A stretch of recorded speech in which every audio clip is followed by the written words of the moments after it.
হাদিস শরীফে এসেছে, রাসূলুল্লাহ সাল্লাল্লাহু আলাইহি ওয়াসাল্লাম বলেন, আল্লাহ তাআলা প্রত্যেক ব্যক্তির তাকদীর লিখে ফেলেছেন, কে জান্নাতি কে জাহান্নামী আল্লাহ লিখে ফেলেছেন। ওমর রাদিয়াল্লাহু তাআলা এই কথা শুনে বললেন, ইয়া রাসূলুল্লাহ সাল্লাল্লাহু আলাইহি ওয়াসাল্লাম, ফাফিমাল আমাল, তাহলে আমল করে কি কাজ? আল্লাহ যদি লিখেই ফেলেন তাহলে আমল করে কি কাজ?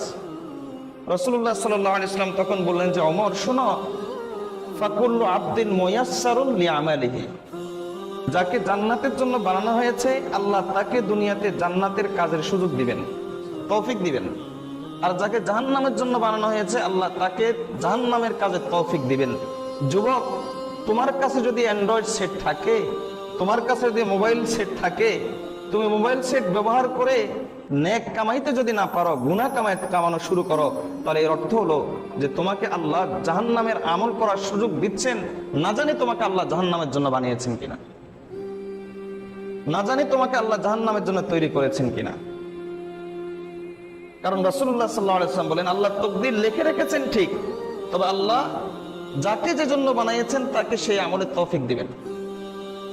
আমার আর আপনার জানা নাই যে আল্লাহ আমাকে কেন বানিয়েছেন। আমার আর আপনার আমলের অবস্থা দেখে এটা ঠিক হবে যে আল্লাহ আমাকে কি জাহান্নামের জন্য বানিয়েছেন না জান্নাতের জন্য বানিয়েছেন।